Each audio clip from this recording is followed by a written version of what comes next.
নমস্কাৰ। জয় জয়তে আপোনালোকৰ শ্ৰীচৰণত সেৱা জনাই আজিৰ ভিডিঅ'ৰ মাজলৈ আগবাঢ়িছোঁ। আজিৰ বিষয়ভাগ হ'ল কীৰ্তনৰ সহস্ৰ নাম বৃত্তান্তৰ 172 নং ঘোষাভাগ ভাঙনি আৰু বিশ্লেষণ কৰিবৰ বাবে আগবাঢ়িছোঁ। ঘোষাভাগ হ'ল ভাই ৰাম নাম জপ, ভাই ৰাম নাম জপ, ইহাৰ সমান নুহি তন্ত্ৰ মন্ত্ৰ তপ, ভাই ৰাম নাম জপ, ভাই ৰাম নাম জপ, ইহাৰ সমান নুহি তন্ত্ৰ মন্ত্ৰ তপ। ভাই ৰাম নাম জপ, ভাই ৰাম নাম জপ, ইহাৰ সমান নুহি তন্ত্ৰ মন্ত্ৰ তপ। ভাঙনি ভাগ হ'ল হে ভাই ৰাম নাম জপ কৰা, তন্ত্ৰ মন্ত্ৰ তপ নামৰ সমান কোনো কাৰণত হ'ব নোৱাৰে। আকৌ কৈছোঁ, হে ভাই ৰাম নাম জপ কৰা, তন্ত্ৰ মন্ত্ৰ তপ নামৰ সমান কোনো কাৰণতেই হ'ব নোৱাৰে। ঘোষাভাগ আৰু পদছন্দৰ বিশ্লেষণ কৰিব বিচাৰিছোঁ। পদত কৈছে,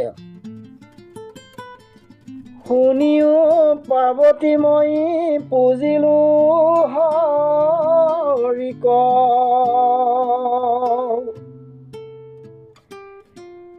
মনে হেন হবে সাধু কৃষ্ণটো অধিক, বহুবিধ ভকতি কৰিলো বাহিৰত,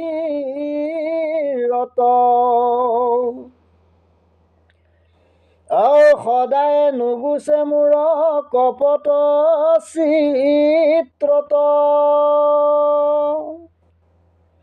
হে পাৰ্বতী, এতিয়া তোমাৰ প্ৰশ্নৰ উত্তৰ দিওঁ, কওঁ শুনা।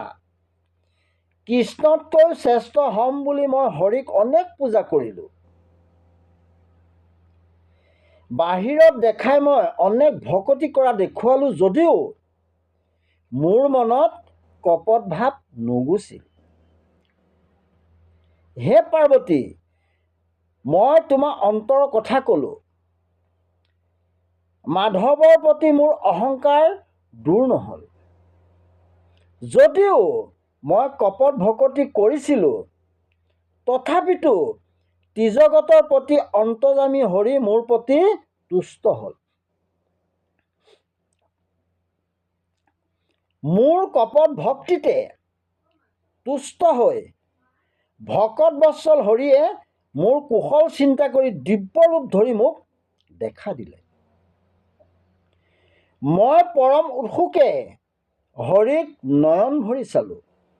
পদত কৈছে, দণ্ডতে প্ৰণামিলো কৃষ্ণৰ চৰণ,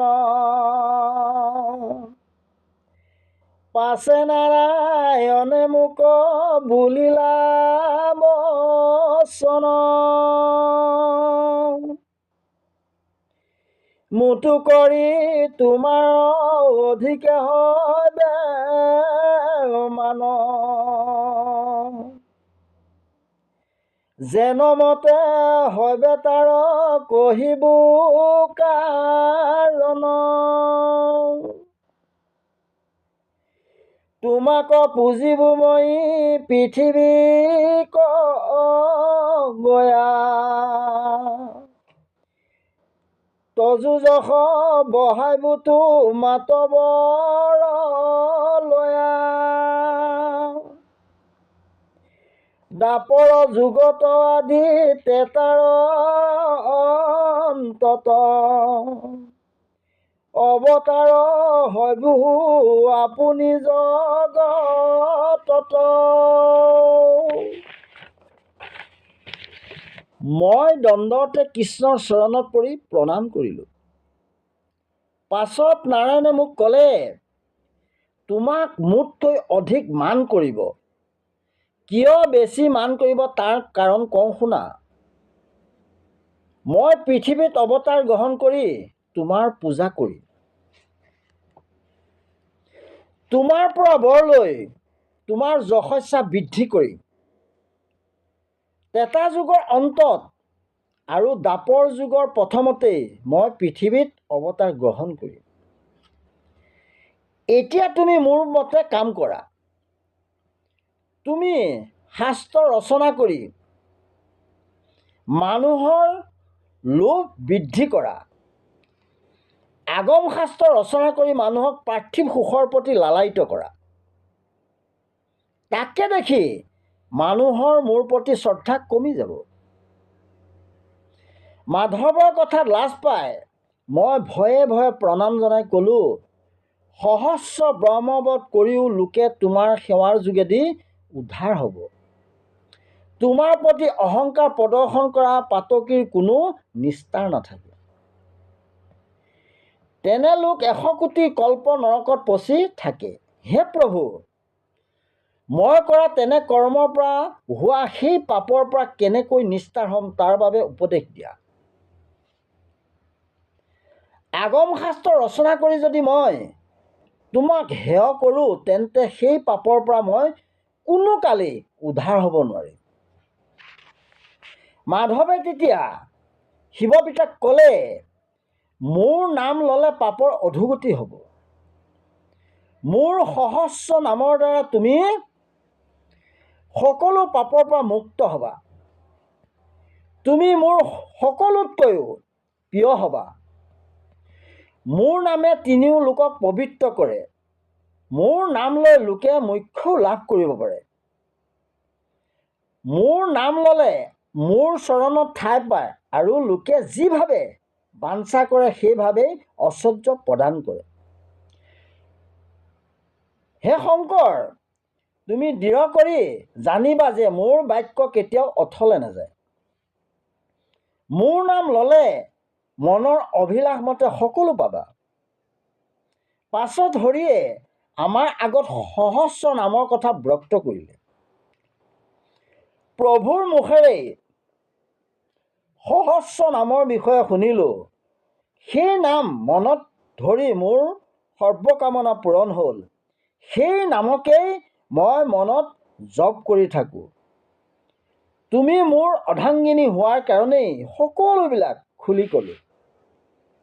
পদত কৈছে, ৰত্নাকৰ কন্দলিক শিলাহেন সাৰ, ৰাম নাম বিনা নাই সংসাৰ নিস্তাৰ।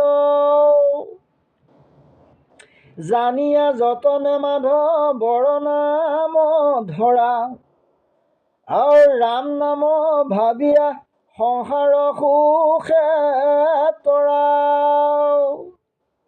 ৰত্নাকৰ কন্দলীয়ে এই পদ ৰচনা কৰিছে। ৰাম নামৰ বাহিৰে এই সংসাৰত নিস্তাৰ হোৱা উপায় নাই। তাকে জানি সকলোৱে মাধৱৰ নাম লোৱা আৰু ৰাম নাম বুলি সংসাৰ সুখেৰে তৰা। আজি ইমানতেই সামৰণি মাৰিছোঁ।